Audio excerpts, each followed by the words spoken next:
Really interesting fight at 185 pounds. We have the return of the Cuban Missile Crisis. No, not the one from the 60s. Julian Marquez, and he's taking on Russia's Saparbeg Safarov. And Matt, I went through this all week. Is it Saparbeg Safarov or is it Saparbeg Safarov? I went with Saparbeg because that's how he spells it on his Instagrams. And maybe we'll find out this week. Maybe that'll be one of the more interesting things in MMA. This could be the main event. As far as this fight is concerned, with Saparbeg Safarov, you look at his UFC run, he's 1-3, and the level of competition is kind of baffling. So he comes into the UFC undefeated, fights Jean Vellante, loses by finish. Then he fights Tyson Pedro. He loses that one by first round Kimura.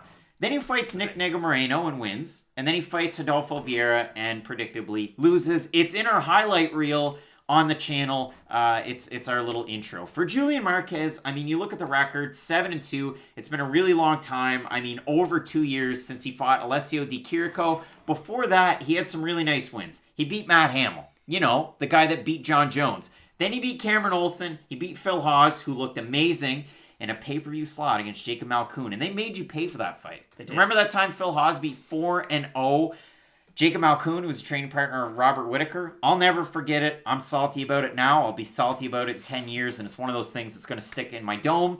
And then for Julian Marquez, he beats Darren Stewart in a fight that was crazy, because Darren Stewart, it was like, hey, you got 1 foot out the door. You got to win this fight. Well, he didn't win that one, but he won his next one. It was an amazing fight. It was a really entertaining fight. The trouble with Julian Marquez that he had in that Alessio Di Chirico fight was his gas tank, and it just didn't last, and it ended up costing him, and he loses a split decision there. So he comes back after all this time. He's got that podcast with Kendra Lust. You know Kendra Lust.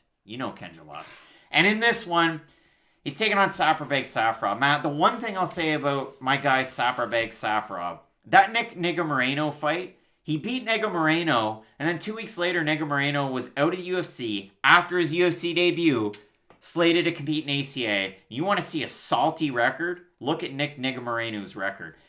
Saparbeg Safarov hasn't done a single thing to impress me in the UFC. Granted, he has 4 fights already. He's getting his 5th. I'm never going to sniff the octagon as far as fighting.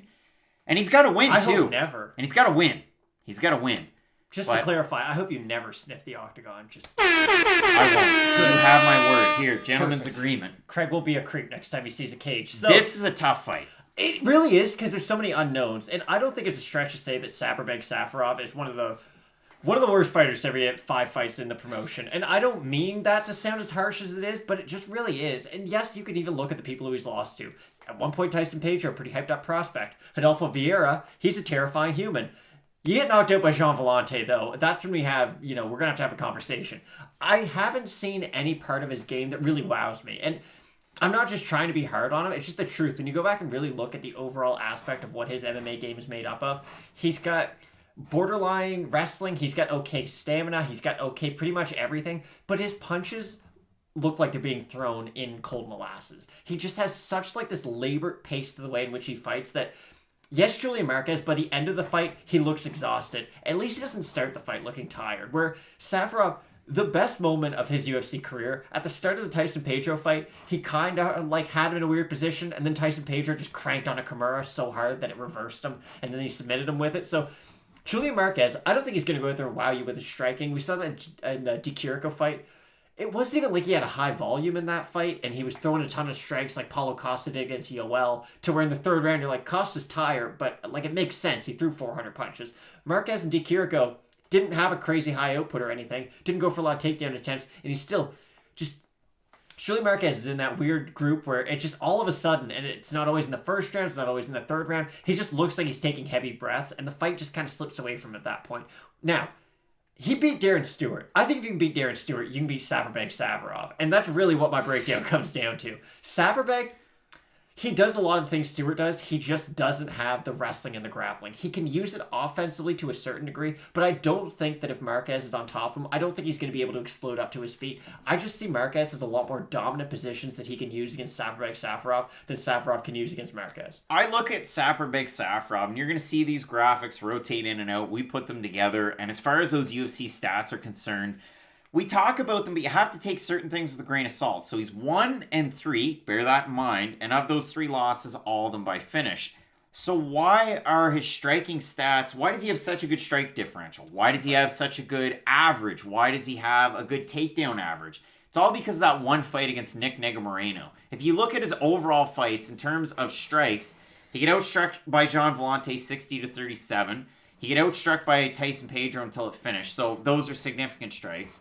He outstruck Nico Moreno 70-11 and took him down 3 times. And then he got finished by Rodolfo Vieira very early on in their fight.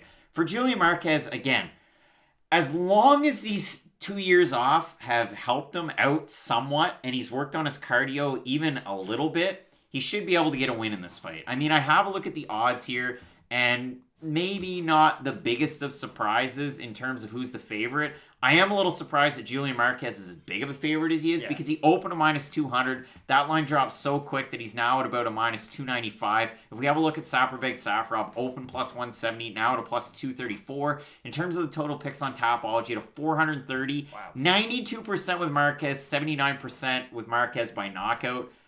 I think Marquez gets the win here. I mean, it's pretty cut and dry. We didn't need to take 6 minutes of your time, so apologies. But yeah, overall, I have Marquez in this one. I think Safarov does have a path to victory. I do think his offensive wrestling might give Marquez some issues to the point where he might be able to fatigue Marquez to kind of bring him down to his level. But Marquez, I think he's got the better jiu-jitsu. He has the much higher chance of finishing Safarov than Safarov does of finishing him. So yeah, I agree. I've got Marquez also. And I mean, Saparbeg Safarov was kind of like those, he's a guy at 205. Now he's at 185. Did the move to 185 help him a lot? Like, did he gain a whole lot of speed? I mean, he seems rejuvenated to me. So we'll see what happens. We both have Julian Marquez. It's a card. It's going to happen. Keep it locked in with Fight Night Picks, Matt. It's been an incredible 3-week stretch. Just have a look down below at the prediction totals for this year.